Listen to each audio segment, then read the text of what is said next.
ప్రభు అయిన యేసుక్రీస్తు నామములో దేవుని ప్రజలందరికీ శుభములు తెలియజేస్తున్నాం. ఈ దినం హెబ్రోన్ క్యాలెండర్ వాగ్దానము. తనకు స్తోత్ర రూపము క్రొత్త గీతమును మన దేవుడు నా నోట నుంచెను. కీర్తనల గ్రంథం 40వ అధ్యాయం 3వ చరణంలో దైవజనుడు దావీదు ఈ మాటలు తెలియజేస్తున్నాడు. విశ్వాసులను విడిపించినప్పుడల్లా వారి నోట ఒక క్రొత్త గీతము ఉదయిస్తూ ఉంటున్నది.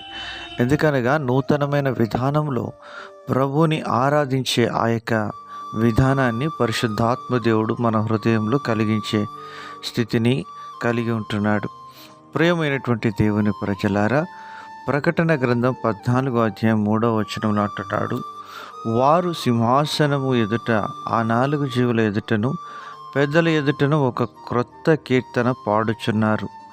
భూలోకంలో నుండి కొనబడిన ఆ 144,000 మంది తప్ప మరి ఎవరునూ ఆ కీర్తన నేర్చుకొన జాలరు అని యోహాను దైవజనుడు రాస్తూ ఉంటున్నాడు. ప్రియమైనటువంటి వారలారా, భూలోకం నుండి కొనబడిన వారు తప్ప, నిజంగా భూలోకంలో సాతాను దాసత్వంలో మనం పట్టబడి ఉన్నప్పుడు దేవుడు తన స్వరక్తం ఇచ్చి కొన్నట్టి సంఘముగా దేవుడు నిన్ను నన్ను చేర్చుకున్నాడు. ప్రియమైనటువంటి వారలారా, దేవుడు తన స్వరక్తం ఇచ్చి కొన్నాడు నిన్ను. కనుక మనము ఆయన సొత్తుగా చేయబడి ఉంటున్నాం. ఆయన సొత్తుగా చేయబడినటువంటి మనము ఆయనను తప్పక ఆరాధించి ఘనపరచవలసినటువంటి వారంగా ఉంటున్నాం. దేవుని వాక్యంలో దైవజనుడు కీర్తనకారుడు అంటున్నాడు, 36వ కీర్తన 27వ వచనంలో, నా నిర్దోషత్వమును బట్టి ఆనందించువారు ఉత్సాహధ్వని చేసి సంతోషించుదురుగాక. ప్రియమైనటువంటి వారలారా, నిర్దోషత్వం అనగా ఇక్కడ ప్రభు అయిన యేసుక్రీస్తు వారే మనకు కనపడుతుంటున్నారు.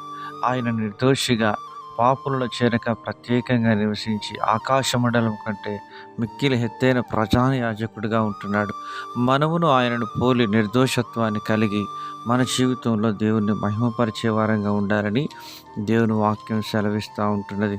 మనము దోషభరితమైన జనాంగముగా కాకుండా నిర్దోషులంగా ఉండి నిష్కలంకులంగా ఉండి ప్రత్యేకమైన జీవితం కలిగి ప్రభుని ఆరాధించాలని దేవుని వాక్యం మనకు సెలవిస్తూ ఉంటున్నది. ప్రియమైనటువంటి దేవుని ప్రజలారా, దేవుని వాక్యంలో మనం గమనించినప్పుడు దానియేలు గ్రంథం 6వ అధ్యాయం 22వ చరణంలో, నేను నా దేవుని దృష్టికి నిర్దోషినిగా కనబడితిని గనుక ఆయన తన దూతను పంపించి సింహములు నాకు ఏ హాని చేయకుండా వాటి నోళ్ళు మూయించను. అలాగున మనమును దానియేలు వలె మన నిర్దోషత్వమును కలిగి అంతం వరకు ప్రభుని ఆరాధించడానికి పరిశుద్ధాత్మ దేవుడు సహాయం చేయునుగాక.